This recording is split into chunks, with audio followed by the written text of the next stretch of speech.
ഗുരുവായൂരപ്പ, നമ്മുടെ ഗുരുവായൂരപ്പൻ്റെ പൂജകൾ, അതായത് നട തുറക്കുന്ന സമയം മുതൽ ഉള്ള കാര്യങ്ങൾ ഒരു ചെറിയ വീഡിയോയിലൂടെ വരികയാണ്. അതായത് സാധാരണ എല്ലാ ദിവസവും രാവിലെ 3 മണിക്കാണ് നട തുറക്കുക. 3 മണി തൊട്ട് 3:10 വരെ നിർമ്മാല്യ ദർശനമാണ്. അത് കഴിഞ്ഞാൽ 3:10 കഴിഞ്ഞ്, അതായത് ആ 3:10 വരെ എന്ന് പറഞ്ഞാൽ ഒരു മാല പോലും അഴിക്കില്ല.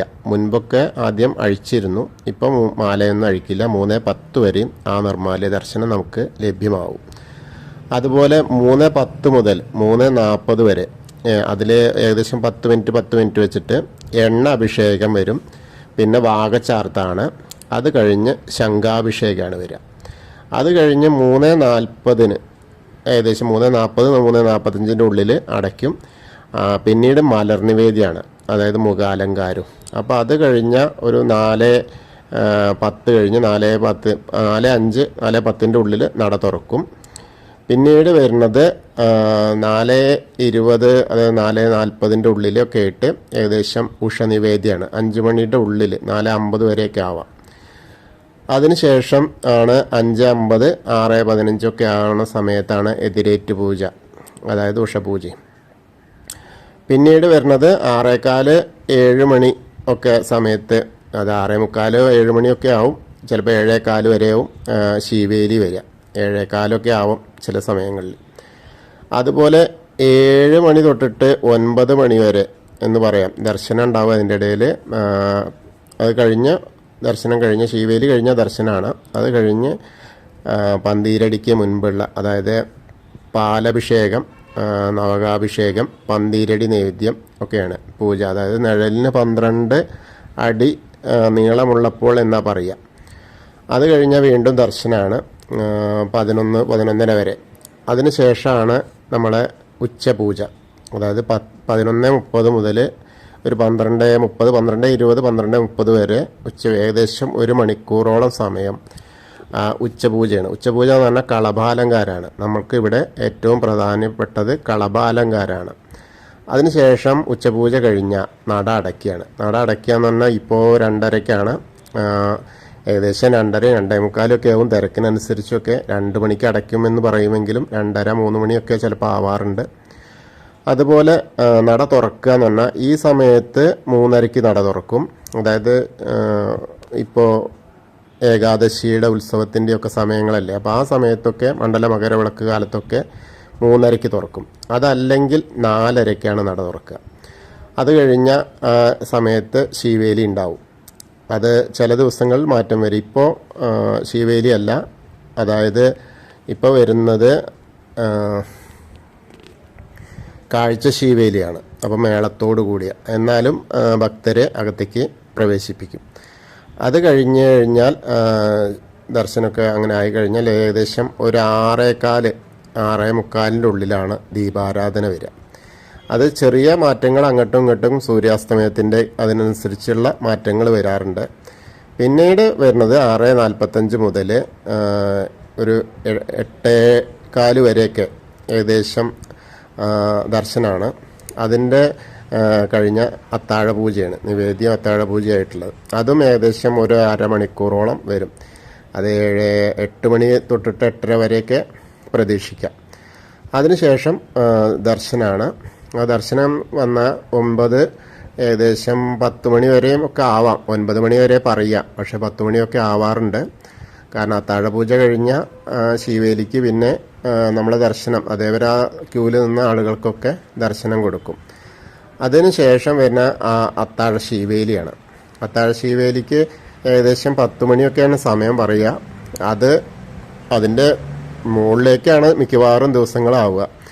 തിരക്ക് അത്രയ്ക്ക് ഉണ്ടാവുകൊണ്ട് ഏകദേശം സമയം അത് തന്നെയാണ്. അത് കഴിഞ്ഞ അത്താഴ ശീവേലി അങ്ങനെ കഴിഞ്ഞു കഴിഞ്ഞാൽ വിളക്കെഴുന്നള്ളിപ്പ് ഉണ്ടാവും. അത് കഴിഞ്ഞാലാണ് തൃപ്പുക, അതായത് ഭഗവാന് ഉള്ള തൃപ്പുക. അതേപോലെ ഓല വായന, അതായത് ശ്രീകോവിലിന് അഷ്ടഗന്ധമൊക്കെ പോയിക്കണ തൃപ്പുക. പിന്നെ 10 വാര്യര് അന്നത്തെ കണക്ക് നടക്കൽ നിന്ന് ഭഗവാനെ വായിച്ച് ബോധ്യപ്പെടുത്തുന്നതിനാണ് ഓല വായന എന്ന് പറയാം. അത് കഴിഞ്ഞാൽ പിന്നെ നട അടയ്ക്കുകയാണ്.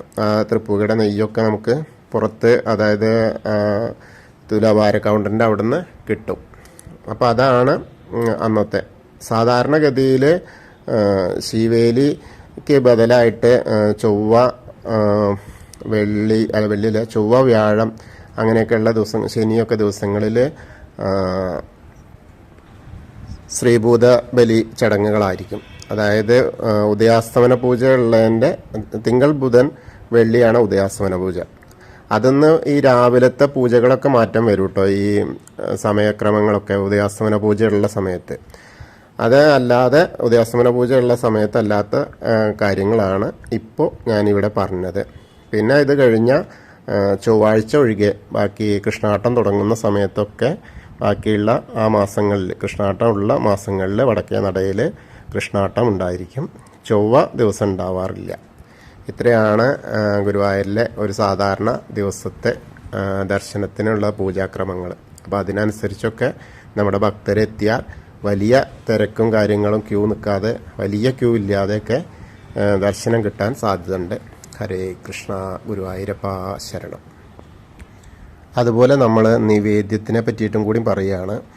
അതെങ്ങനെയാണെന്ന് വെച്ചാൽ മലർ നിവേദ്യം, അത് കാലത്ത് രാവിലെ 4 മണി മുതൽ 11 മണി വരെ ഷീട്ടാക്കാം. അത് കിട്ടുക പിറ്റേ ദിവസം രാവിലെ 5 മണി മുതൽ 11 മണി വരെ ആണ് സമയം. അതേപോലെ നെയ്പായസം കാലത്ത് 4 മണി മുതൽ പായസം ഉള്ളതനുസരിച്ച് ഷീട്ടാക്കാം.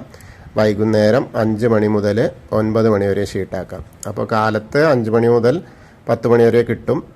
പിറ്റേ ദിവസം കാലത്ത് 5 മണി മുതൽ 9 മണി വരെയും കിട്ടും വൈകുന്നേരം ഷീട്ടാക്കുന്നത്. മിക്കവാറും ഒരുവിധം സാധനങ്ങളും കിട്ടാറുണ്ട് ആ സമയത്ത് തന്നെ ഉള്ളതിനനുസരിച്ച്.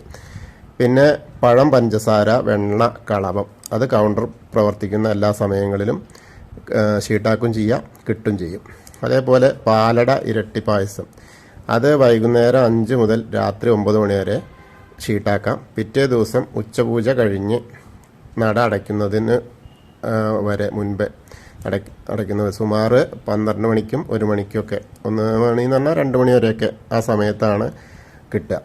അതുപോലെ ശർക്കര പായസം, ത്രിമധുരം കാലത്ത് 4 മണി മുതൽ 11 മണി വരെ കിട്ടും, ഷീട്ടാക്കാം. ഉച്ചപൂജ കഴിഞ്ഞ് നട അടയ്ക്കുന്നവരെയുള്ള സമയത്ത് നമുക്ക് പ്രസാദമായിട്ട് വാങ്ങാം.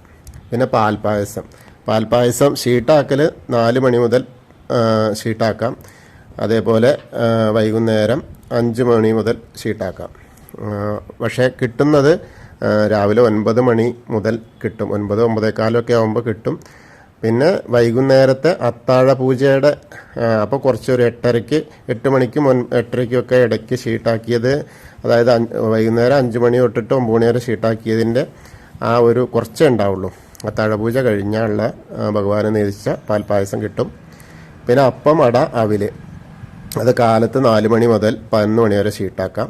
രാത്രി നിവേദ്യം കഴിഞ്ഞ് അത്താഴശീവേലി തുടങ്ങുന്നത് വരെ 9 മണി വരെ അതിൻ്റെ ഉള്ളിൽ വാങ്ങാൻ കിട്ടും. അത്താഴ പൂജ കഴിഞ്ഞാൽ കിട്ടും. പിന്നെ കളഭം, ഉരുള കാലത്ത് 4 മണി മുതൽ 11 മണി വരെ, 11 മണി എന്ന് പറഞ്ഞാൽ 12, 1 മണി വരെയൊക്കെ ആവുന്നുണ്ട് കേട്ടോ. വൈകുന്നേരം 5 മണി മുതൽ രാത്രി 9 മണി വരെ. അത് പിറ്റേ ദിവസം കാലത്ത് 5 മണി മുതലും 2-ാം ദിവസം കാലത്ത് 9 മണി മുതലാണ്. അപ്പോൾ എല്ലാവർക്കും ആ ഒരു കാര്യം കൂടി മനസ്സിലായി എന്ന് വിചാരിക്കുന്നു. നമ്മുടെ ഗുരുവായൂരപ്പൻ്റെ നിവേദ്യങ്ങളെ പറ്റിയിട്ടും നിവേദ്യം കിട്ടുന്നതുമാണ്, ഷീട്ടാക്കുന്നതിനെ പറ്റിയിട്ടുമാണ്. എല്ലാവർക്കും ഗുരുവായൂരപ്പൻ്റെ അനുഗ്രഹം ലഭിക്കട്ടെ. ഹരേ കൃഷ്ണ, ഗുരുവായൂരപ്പ ശരണം.